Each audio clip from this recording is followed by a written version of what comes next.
How are you feeling? I'm feeling really good. I started this dream of trying to help my district back in January with no resources, no connections, no money. I just had the drive, and here we are going into the general election. All we had to do was stick to our plan. So you kind of are really sort of building this thing from nothing, right? So just that's got to feel good to know that you're on the ballot, and people will get to have a say, and we'll maybe help now better understand what you're about by getting your thoughts on a few things over the next couple of minutes. So congratulations on you. You're sort of a family first, aren't you?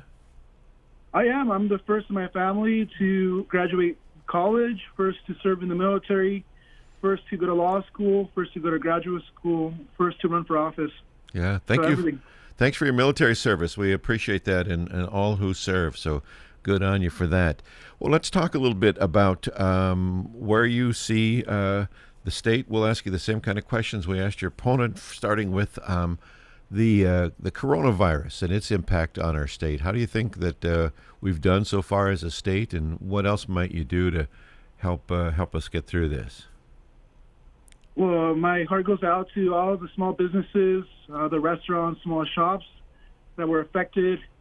My heart goes out to all the frontline workers, the medics, the doctors, the nurses, the medical assistants who have sacrificed their mental and physical health to keep us safe in this pandemic. And I believe that our Governor, Jay Inslee, has done a proper job in trying to keep Washingtonians alive by listening to the scientific experts. And I applaud him for listening to the CDC guidelines in regards to our state's reopening. And I, as a state legislator, I do commit to listening to our scientific experts and our medical community. How about if we're keeping ourselves alive, but our economy's taking a hit? We're $4 billion back from where everybody thought we would be. I guess we might get some more updated positive news a little later on in November. What do you see as the way to help get the state back on track business-wise? What kind of approaches do you think the legislature might take? Well, I did hear your last interview with my opponents from earlier this week, and I did listen to you all mention the proposal for capital gains taxes and as well as state income taxes. So I am in support of the push for state income taxes on the wealthy and our top earning corporations in our states. And I'm also in favor of asking our federal government for revenue to be able to revamp our economy, to be able to reopen and to get back to where we were. Well, where we were was one of the hottest in the nation, right? I mean, we've got the Amazons and the Boeings, although they just have given us a bit of a hit, and the Microsofts and all of that. Plus, we've got big ag over here, as you know. So there's a lot of good things happening in our state, but it's our smaller businesses that could certainly use some kind of a boost. So we kind of get a sense for where you are on some of those tax issues. There have been a lot of different kinds of taxes talked about. I guess the question is, where do you draw the line between who should be paying more and who should be getting the help from those who do pay more? Well, I believe that there should be brackets for our state income tax mirroring our federal income taxes, and I believe that those living below the poverty line should be receiving these funds. It's predominantly Black, Indigenous, and people of color who are the hardest hit by this pandemic. We see the issues of systemic racism and how it's affected these minority communities.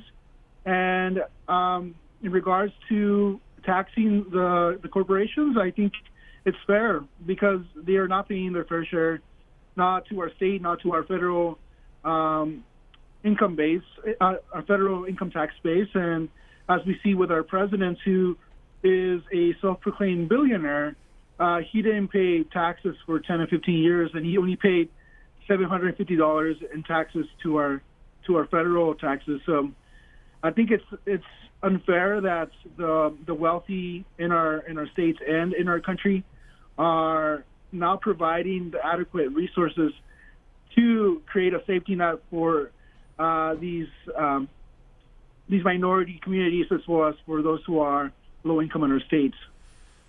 Is it like $400,000, which is the national pitch that Biden has said that anybody making over 400,000 needs to do more? Is that kind of a figure that you can work with, or how does that? I'm not committing to a specific figure at this time, Yeah. but I have been looking over the federal income tax brackets. But at this moment, I would have to do further research to commit to a certain amount. Okay, fair enough. What about the energy picture? The nation is being offered the Green New Deal through Democrats, and of course the governor has been a big proponent of a carbon tax or doing things like that to promote other kinds of energy. Where do you stand on all of that, Eduardo? Thank you for the question. I do support the Green New Deal. I believe that climate change is real, first and foremost, and it's our existential issue of survival. We have to address it, and unfortunately, our fossil fuel industry runs our political game right now. My opponent, I don't know if he's made this known, but he's funded by 3 of the 4 natural gas corporations in our state, also funded by Chevron and Phillips 66, and I've made it a point to bring up forth that there are conflicts of interest when advocating for our environment. I believe that fossil fuel industries shouldn't be funding our political system, first and foremost, and we have to advocate for an equitable approach to environmental justice. We have to make some reforms that are going to be crucial to our survival in the next 15 to 20 years. And I do support the policy coming out of D.C. in regards to the Green New Deal. All right, let's heat it up just a little bit, like it was earlier this year in Seattle in the area of CHOP. Where are you at in terms of the idea of defund police and all that has happened in terms of the unrest in Seattle, our neighbor to the south in Portland? How do you see all of that playing out, and the cause of that, and what should or shouldn't be done about that? Thank you for the question. At first, I do stand with our police. I served in the military police unit for 3 years in the National Guard. I've deployed to 2 emergencies with the California National Guard, 2 of them being fires. And I served alongside FEMA, the FBI, and every sheriff's office in California. I've served with sheriffs, local police, state patrols in Washington, and I do see them as humans. I see the human side of our police, and I do appreciate their service to our country and to our states. On the other side of the coin, I do see the need to address the racial inequities in our country. First and foremost, I do want to make it known that I'm the son of formerly undocumented immigrants.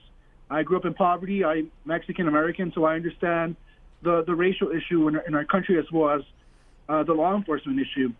I actually had the opportunity to visit the Seattle area earlier this year and see what was going on in regards to the racial unrest in our country. I do support the Black Lives Matter movement, but I also do support our police forces. So it's a complicated issue that we need to address together in our states. It is. It's interesting that you can embrace both of those ideas. I guess as a military policeman, you know the importance of that job and the good that our policemen can do, and yet you have a concern about racism in this country. And I'm always asking people, Eduardo, to because I don't understand it, to give me an example of what systemic racism is. When someone says that to you, what does that mean beyond the word? So how does it play out? What does it look like to you? Yes. So there's implicit racism and explicit racism. For example, explicit racism is somebody, for example, if they call me beaner or wetback on the streets, that's explicit. That's straight up racism. But there's implicit racism in our system in regards to how marginalized minority groups in our country navigate all our systems, from education to employment to housing. We'll give housing, for example. Back in the 1920s and 30s, Black Americans and Mexican Americans were not allowed to get housing loans from our federal government due to them being Black and brown. There's no other reason. It's because of racism, and that was about 90 years ago. Well, that's only 2 generations ago. Some of these people might still be alive, and they were denied the right to accrue generational wealth. Generational wealth plays out in the form of education. Those who have the monetary resources to send their children off to college are afforded the opportunity to obtain a career that lets them break that cycle of poverty. And for those who were denied those rights less than a century ago, are still trying to stay afloat in this system that needs to be addressed now more than ever. Well, anybody can point to the calendar and look back. You can go further back than that. I mean, do the indigenous people have a claim to push all of the white explorers and Europeans out? And then does one tribe then push the other tribe out to push them? I mean, where do you draw the line? How far back do you go in terms of setting policy for today based on what happened yesterday? Yes, and we have to understand that there was an indigenous genocide in this nation, and there was also the enslavement of Black Americans for 200, 300 years. But we don't have to look that far to see these issues which are entrenched in American politics and in our economy. But like I told you, 90 years ago, 2 generations ago, people who are still alive today are experiencing the effects of racism. In the 1930s and 40s, they were denied the basic rights to housing loans, even after some of these Americans served in World War II. They came back after some of them dying, and some of them who came back with the traumatic scars of war in the Pacific theater and as well as in the European theater. They came back not to a hero's welcome. They came back to the denial of housing loans, which understood, but which led to the civil rights movement of the 60s. Right, 1965 happened. I mean, again, we're coming out of a 2-term African American president. Again, that's the problem with the other side as they look at the Democrat Party wanting to address these issues, is how far back do we go? But I guess we can debate that forever. We know what your stance is there, unless you got something else you want to add to that at this point. Yes, we should be talking to the experts who have dedicated their lives to history and to economics, and we can take their opinions to move forward with this topic. Okay. Well, one of the other questions that we've asked all of the candidates is about the Referendum 90 that comes about as a result of the Democrats passing the sex ed curriculum bill, of the sex ed bill. Where do you stand on that? Well, I actually voted for it 2 days ago. I voted to approve it. I believe that children have the right to know in a staged, in a progressive manner, to know year by year what consent is. I believe that sexual assault is very prevalent in American culture. We see it happening on high-profile cases. We see it happening at the local level. And I believe that sexual assault and rape are issues need to be addressed through the educational system. They need to be taught in a way that ingrains it into our culture, that it's not okay to disrespect the physical boundaries of others, as well as teaching respect for the LGBTQ community, for families who are structured differently. And I believe it's time for these inequities and these crimes to be addressed through our education system. And I believe that's the main impetus behind the Referendum 90 going forward. Well said, sir. Okay, you're in the elevator. You've got the entire 15th district in there with you. So, yes, it's crowded. Hopefully, we're all wearing masks. It's your chance to make your pitch to them for, I guess it's the 13th. What am I thinking? 13th district. What would you tell all those folks about why they should send Eduardo to the legislature?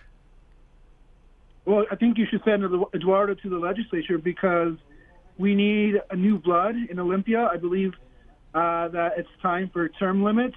I don't believe in taking money from corporate PACs or from the fossil fuel industry, for example.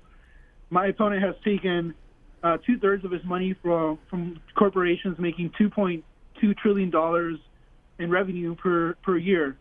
And I am 100% people power, receiving donations of $4 to $10. And we are out here advocating for civil rights, for our farmers, and we support the Second Amendment. We support veterans. I actually served for nearly 60 years now, and I continue to serve as a combat engineer in the Washington Army National Guard.